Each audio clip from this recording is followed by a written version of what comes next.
Welcome students, some other parameters of simple harmonic motion discuss करेंगे हम। पहले हमने इंस्टेंटेनियस डिस्प्लेसमेंट और एम्पलीट्यूड डिस्कस किया है। एक्चुअली ये भी कुछ मजीद क्वांटिटीज़ हैं, पैरामीटर से मुराद के कुछ मजीद क्वांटिटीज़ हैं, करेक्टरिस्टिक हैं जो कि सिंपल हार्मोनिक मोशन को डिफाइन करती हैं। हम वही अरेंजमेंट यहाँ पे जो है वो ज़रा अगर दोबारा से लेना चाहें, जो कि हमने प्रीवियस लेक्चर में जो थी वो डिस्कस की थी, ग्राफ पेपर वाली। तो स्टूडेंट्स ये आप देख रहे हैं कि वही डायग्राम जो है हम अगेन यूज करेंगे। यहाँ पे जो है ये simple harmonically moving mass spring system है। वर्टिकली हमने इसको जो है वो फिक्स किया हुआ है। इसके नीचे एक ग्राफ पेपर है जो कि मूव कर रहा है। ये पेपर की मूवमेंट भी हम रिप्रेजेंट कर रहे हैं। और वर्टिकल डिस्प्लेसमेंट प्रोड्यूस होगा तो ये वाई एक्सिस के लॉन्ग वर्टिकल डिस्प्लेसमेंट है। और टाइम के लिहाज से हम ये ग्राफ स्टडी कर रहे हैं तो टाइम स्केल जो है वो हॉरिजॉन्टली है। ठीक है जी। अब हम सबसे पहले फर्स्ट पैरामीटर जो हम स्टडी करना चाहते हैं उसको हम कहते हैं कि वो वाइब्रेशन है। वाइब्रेशन ठीक है जी। वाइब्रेट तो हम वो कर रहा है, यानी कि ये तो हम डिस्कस करते आ रहे हैं कि ऑसिलेट कर रहा है, वाइब्रेट कर रहा है। लेकिन यहाँ पे वाइब्रेशन से क्या मुराद है? एक्चुअली हम देखना चाहते हैं कि क्वांटिटेटिवली हम वाइब्रेशन किसे कहेंगे, एक वाइब्रेशन से क्या मुराद होगा। ठीक है, तो अगर हम वैसे जनरली डिफाइन करना चाहें वाइब्रेशन को तो हम कहते हैं वन कंप्लीट राउंड ट्रिप। यहाँ पे हम लिख लेते हैं one complete round trip. Students बिल्कुल उसी तरह से जैसे कि अगर एक ऑब्जेक्ट सर्कल में मूव कर रहा हो, उसने किसी पॉइंट से स्टार्ट किया हो तो वो फिर वापस जो है सर्कल कंप्लीट करने के बाद वापस उसी पॉइंट पे आ जाए तो हम कहते हैं कि उसने एक सर्कल कंप्लीट कर लिया, एक राउंड ट्रिप कंप्लीट कर लिया। तो बिल्कुल इसी तरह से यहाँ पे वाइब्रेशन का कॉन्सेप्ट भी इसी तरह से है। लेकिन यहाँ पे हम देखेंगे कि एक वाइब्रेशन मैस स्प्रिंग सिस्टम एक वाइब्रेशन कब कंप्लीट करेगा।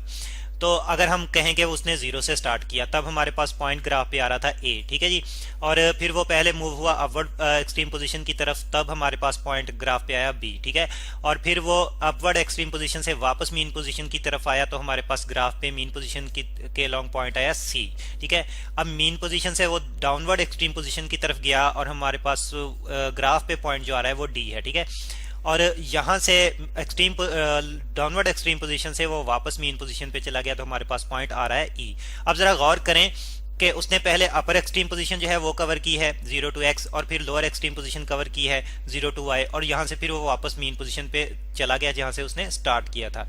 तो इस तरह से हम देखते हैं कि उसने अपर एक्सट्रीम पोजीशन कंप्लीटली कवर करने के बाद lower extreme position completely cover करने के बाद जब वापस उसी पॉइंट पे चला गया है तो ये उसका एक राउंड ट्रिप कंप्लीट हो गया है। अगर ग्राफ के लिहाज से हम बात करें, इसी को एक्सप्लेन करने की कोशिश करें तो हम कहते हैं कि उसने ए से स्टार्ट लिया। ठीक है, यहाँ पे हम लिख लेते हैं कि एक वाइब्रेशन कब कंप्लीट होगी ग्राफ के मुताबिक, ए से बी तक, और फिर बी से सी तक, फिर सी से डी तक, और डी से वापस ई तक। ठीक है, तो यहाँ पे हम इस तरह से भी इसको रिप्रेजेंट कर सकते हैं कि फ्रॉम मीन पोजीशन से उसने स्टार्ट किया। मीन पोजीशन नहीं हम लिख रहे, जस्ट हम जो है वो शॉर्टली डिफाइन करें मीन टू अपर एक्सट्रीम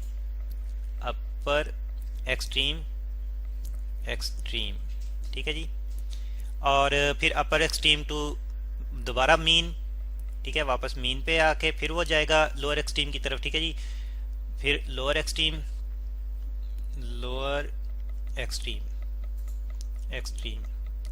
और फिर जो है लोअर एक्सट्रीम से फिर वापस मीन पे।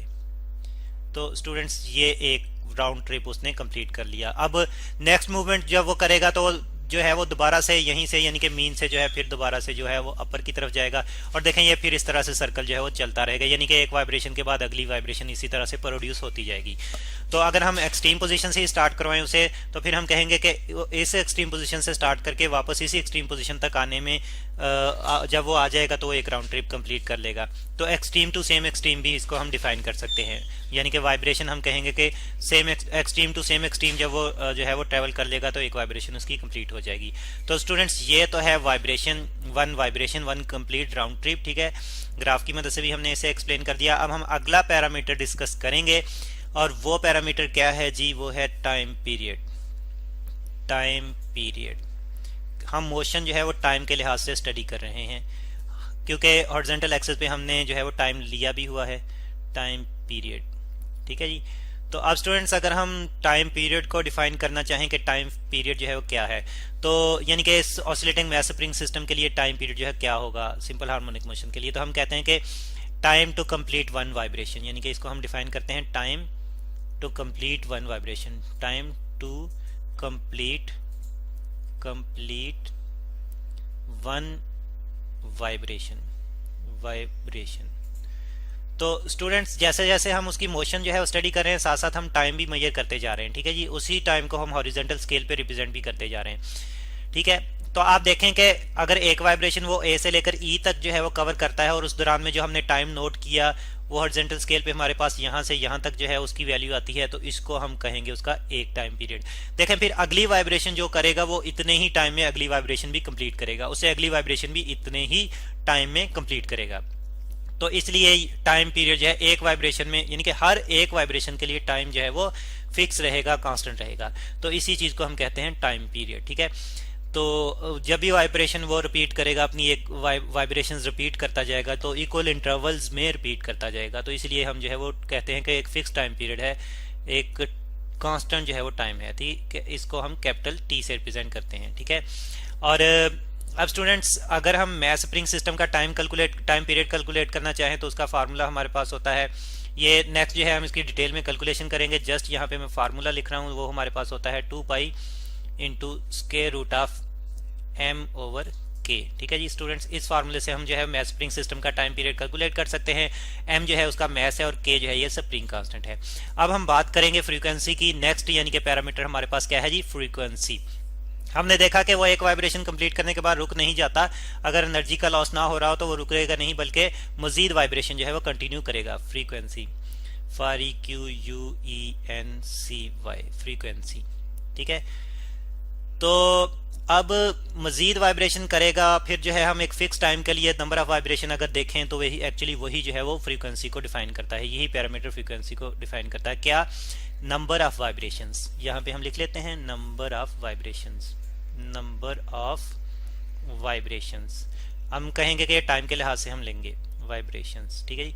टाइम के लिहाज से लेंगे वाइब्रेशंस, तो कितना टाइम लेंगे, यानी कि कितने टाइम के लिए वाइब्रेशंस काउंट करेंगे, नंबर ऑफ वाइब्रेशंस। तो 1 सेकंड के लिए, यानी कि number of vibrations in 1 second, या पर सेकंड भी हम कह सकते हैं, इन 1 सेकंड, ठीक है जी। तो 1 सेकंड में स्टूडेंट्स वो जितनी वाइब्रेशन कंप्लीट करेगा वो उसकी फ्रीक्वेंसी कहलाएगी, ठीक है जी, सेकंड। तो और फ्रीक्वेंसी को स्टूडेंट्स हम एफ से रिप्रेजेंट करते हैं, और हमने देखा कि ये बिल्कुल जो है वो उलट है टाइम पीरियड की डेफिनेशन का, तो इसलिए ये जो है वो रेसिप्रोकल होता है टाइम पीरियड का फ्रीक्वेंसी, और यानी कि इन्वर्स है टाइम पीरियड का। तो यहाँ से जो है हम फ्रीक्वेंसी कैलकुलेट कर सकते हैं। और फ्रीक्वेंसी के यूनिट, टाइम के यूनिट तो हमारे पास सेकंड हैं, फ्रीक्वेंसी के यूनिट जो है ये हम लेते हैं साइकिल्स पर सेकंड, वाइब्रेशन पर सेकंड या साइकिल्स पर सेकंड, साइकिल्स पर सेकंड, ठीक है जी। और स्टूडेंट्स इनको हम SI नेम जो देते हैं, सिस्टम इंटरनेशनल यूनिट्स में जो हम नेम देते हैं वो है हर्ट्ज, ठीक है जी, हर्ट्ज। इन ही साइकिल पर सेकंड को हम हर्ट्ज बोलते हैं, ठीक है। HZ से रिप्रेजेंट करते हैं, कैपिटल H स्मॉल z से, ठीक है। तो यह है जी फ्रीक्वेंसी। अब नेक्स्ट पैरामीटर हम जो है वो डिस्कस करेंगे, और वो क्या है हमारे पास, वो है students angular frequency, angular frequency. अब एंगल से जाहिर है कि ये जो है वो एंगुलर मोशन के साथ रिलेट होगा, जैसे कि सर्कुलर मोशन जो है एंगुलर मोशन होती है। तो यहाँ पे फिर हम सिंपल हार्मोनिक मोशन के लिए देखेंगे उससे कैसे रिलेट करता है ये एंगुलर फ्रीक्वेंसी। फ्रीक्वेंसी स्टूडेंट्स हम अगर बात करें एंगुलर फ्रीक्वेंसी की, तो बिल्कुल उसी तरह से जैसे हम सर्कुलर मोशन में कहते हैं कि एक राउंड ट्रिप एक सर्कुलर मोशन है, यानी कि एक रेवोल्यूशन है, तो एंगुलर फ्रीक्वेंसी को फिर हम इसी तरह से डिफाइन करते हैं, रेवोल्यूशन पर सेकेंड, या नंबर ऑफ रेवोल्यूशन भी हम कह सकते हैं, number of revolutions, VOLUTION, revolutions पर सेकंड। देखें उसी तरह की डेफिनेशन जो है बन रही है जिस तरह की डेफिनेशन जो है वो फ्रीक्वेंसी की बन रही है, ठीक है। तो अब हम नंबर ऑफ वाइब्रेशंस को नंबर ऑफ रेवोल्यूशंस में कन्वर्ट करना चाहें तो कैसे करेंगे स्टूडेंट्स? रेवोल्यूशंस को हम मेजर करते हैं रेडियंस में, ठीक है जी। रेडियंस इसका यूनिट होता है, रेडियन, RAD से रिप्रेजेंट करते हैं, ठीक है जी, RAD। तो अब अगर हम जो है वो अगर कन्वर्ट करना चाहें, यानी कि रेडियन और पर सेकंड की बात हम कर रहे हैं, तो रेडियन पर सेकंड में जो है वो रिप्रेजेंट करते हैं हम ये रेवोल्यूशन पर सेकंड को, ठीक है। तो अब अगर हम फ्रीक्वेंसी, सिंपल फ्रीक्वेंसी को एंगुलर फ्रीक्वेंसी में कन्वर्ट करना चाहें तो देखें कि अगर हम फ्रीक्वेंसी को रेडियन से मल्टीप्लाई कर दें, और रेडियन से हम कैसे मल्टीप्लाई करेंगे कि रेडियन का जो क्वांटिटेटिव यानी कि कंप्लीट सर्कल में जो कंप्लीट रेडियन आता है हमारे पास 2 पाई आता है, ठीक है।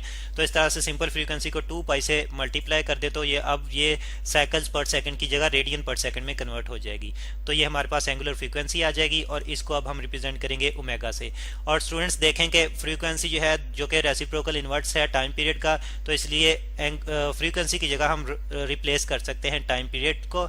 तो फिर हमारे पास एंगुलर फ्रीक्वेंसी जो है इस फॉर्म में भी आ जाती है 2 पाई बाई टी, ठीक है। और ये अब हमारे पास रेडियन पर सेकंड में फ्रीक्वेंसी आ गई और उसको हम कहते हैं एंगुलर फ्रीक्वेंसी ऑफ वाइब्रेशन, ठीक है जी।